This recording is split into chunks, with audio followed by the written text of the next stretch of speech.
നീ കുളിക്കടയിൽ പോയോ? പോയി. അവിടെ വെച്ച് ആരോടെങ്കിലും സംസാരിച്ചോ? സംസാരിച്ചു. ആരോട്? അമ്മിണിക്കുട്ടിയോട്. അമ്മിണിക്കുട്ടിയോ? അവൾ നിന്റെ ആരാടി? എന്റെ ആരുമല്ല, ആരും ആയിരുന്നുമില്ല. എന്ത് പറഞ്ഞു? നീ എന്നെ മര്യാദ പഠിപ്പിക്കാതായോ? തൊട്ടു പോകരുത് എന്നെ. നിങ്ങളുടെ ഇഷ്ടത്തിന് തുള്ളുന്ന പാവയാണ് ഞാനെന്ന് കരുതിയോ?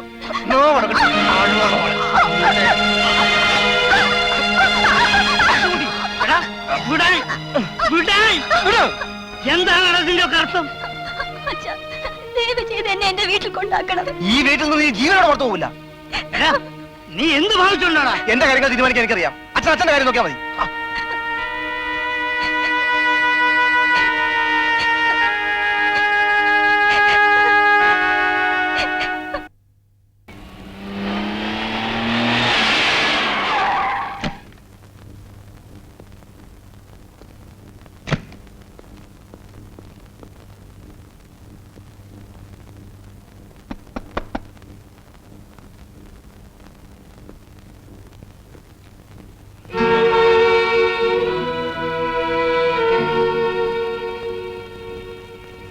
ഇങ്ങോട്ടിരിക്കൂ.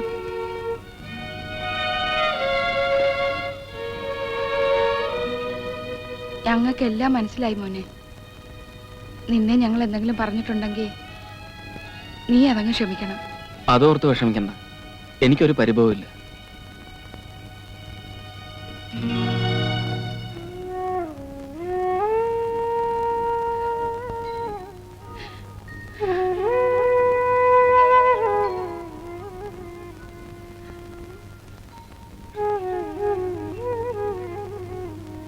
ചായ കുടിക്കും മോനെ. വേണ്ട, ഞാൻ വീട്ടിൽ നിന്ന് കഴിച്ചതാ.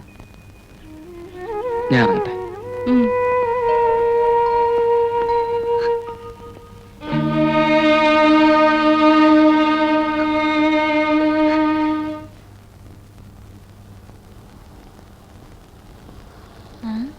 ഇതെന്താ ഈ പാത്രത്തിൽ? പ്രസാദാ? എനിക്ക് തോന്നി.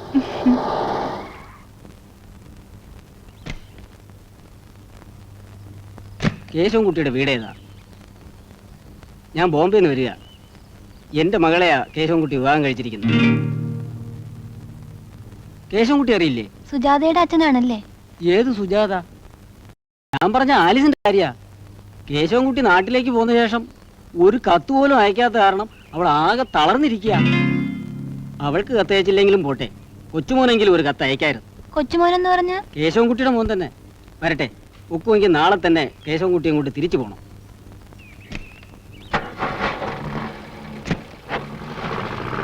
ഭഗവാനെ,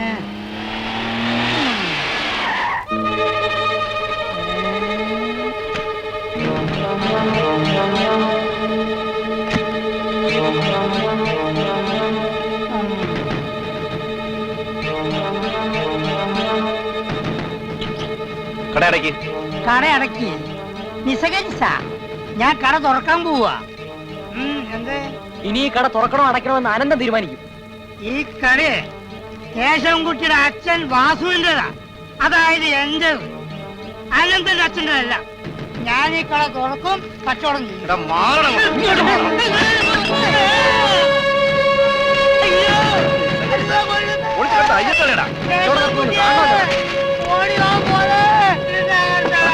നാട്ടുകാരെ പറ്റി നടക്കും.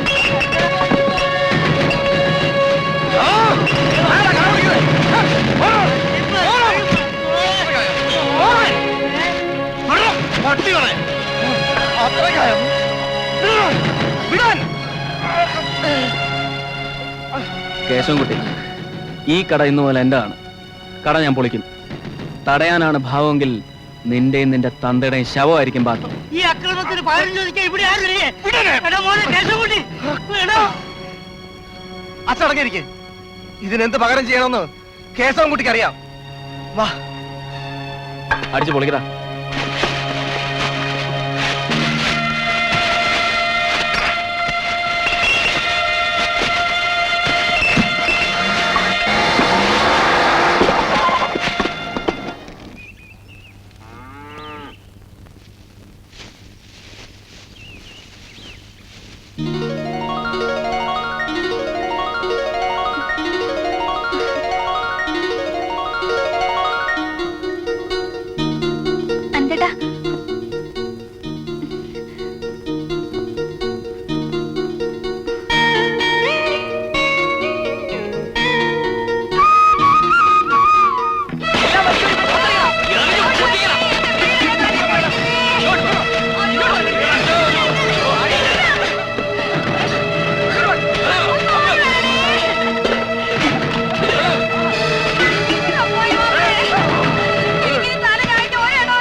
ചോദിക്കാനും പറയാനും ആരും ഇല്ലെന്ന് കരുതിയോ?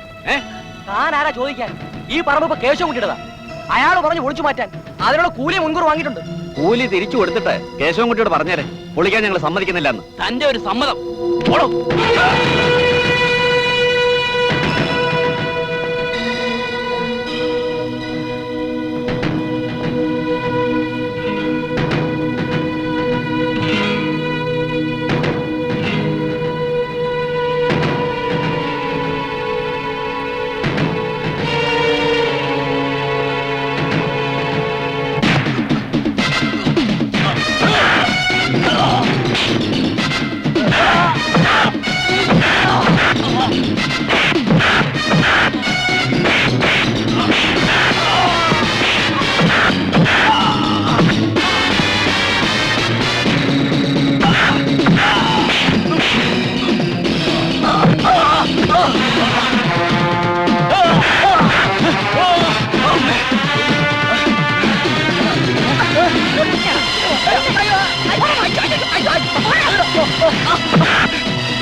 സുന്ദരനീയും സുന്ദരി ഞാനും ചേർന്നിരുന്നാൽ തിരുവോണം കൈ എന്റെ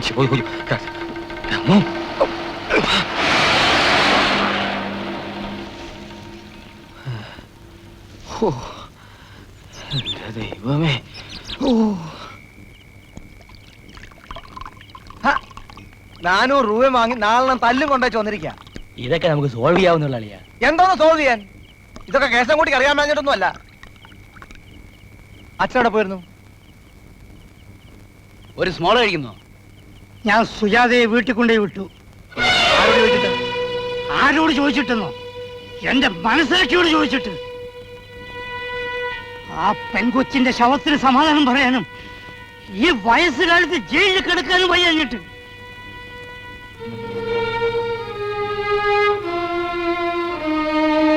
നിനക്ക് വേണമെങ്കിൽ എന്നെ തല്ലിക്കൊല്ലാം. നീ അതിന് മടിക്കാത്തവനാണെന്ന് എനിക്കറിയാം. ഞാൻ എല്ലാം അറിയുന്നുണ്ടടാ. ഒന്ന് പോകുന്നുണ്ടോ എന്റെ മുമ്പിൽ നിന്ന്?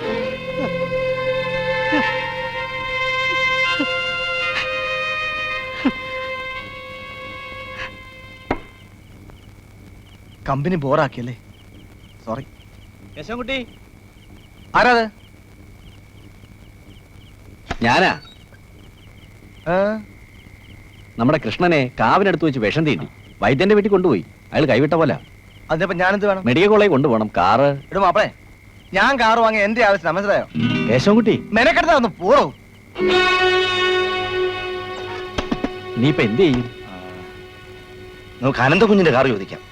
അങ്ങോട്ട് പോവാം. വാ വാ.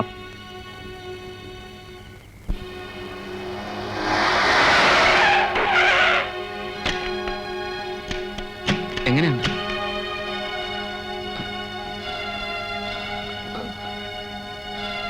കൃഷ്ണ, കൃഷ്ണ,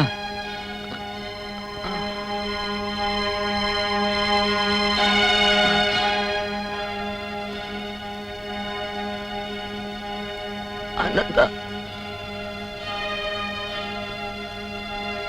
അനന്ത, നമുക്ക് വേഗം മെഡിക്കൽ കോളേജ് കൊണ്ടുപോവാം. എങ്ങും കൊണ്ടുപോയിട്ട് കാര്യമല്ല. ഇത് കരിമൂർക്കനാ. അനന്ത, നിന്നോട് ചെയ്ത പാവങ്ങൾക്ക് എനിക്ക് കിട്ടിയ ശിക്ഷയാണിത്. നമുക്ക് ഹോസ്പിറ്റലിൽ പോവാം. വേണ്ട, ഞാൻ രക്ഷപ്പെടില്ല. രക്ഷപ്പെടാൻ പാടില്ല. അനന്തൻ എന്നോട് പൊറുക്കണം. അന്ന് എന്നെ വിഷം തീണ്ടി ഇവിടെ കൊണ്ടുവന്നത് കേശവൻകുട്ടി കളിച്ച നാടകമായിരുന്നു. നീ എന്തായി പറയുന്നത്? സത്യത്തിൽ അന്ന് എന്നെ വിഷം തീണ്ടിയിരുന്നില്ല. ഇത് നിനക്കുള്ളത്. എല്ലാം ഭംഗിയായി നടന്നാൽ ഇതുപോലെ ഒരു കുപ്പി കൊടുത്തരും. അഭിനയം ഗംഭീരമാകണം. അനന്തം കണ്ടാൽ സത്യത്തിൽ നിന്നെ പാമ്പ് കടിച്ചാണ് തോന്നണം. ബാക്കി കാര്യങ്ങളെല്ലാം ഞാൻ ആ വൈദ്യനോട് പറഞ്ഞിട്ടുണ്ട്. സത്യം എങ്ങാനും പുറത്തറിഞ്ഞ ഒന്നും അറിയില്ല. നീ ആരോടും പറയാതിരുന്നാ മതി. ചെല്ലേ.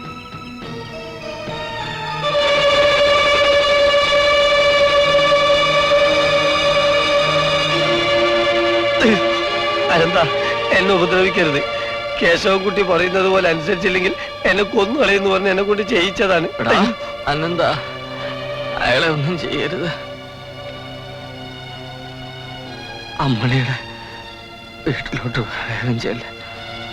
അവളെ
ഈ മഹാഭാവിയെ കൊന്നിട്ട് നീ നിന്റെ ജീവിതം തൊലയ്ക്കുന്നു. അനന്ത, അമ്മ പറഞ്ഞതാ ശരി. ഇവനെ എന്ത് ചെയ്യണമെന്ന് ഞങ്ങൾക്കറിയാം. അതെന്താ? തല്ലി കൊല്ലണം അവനെ.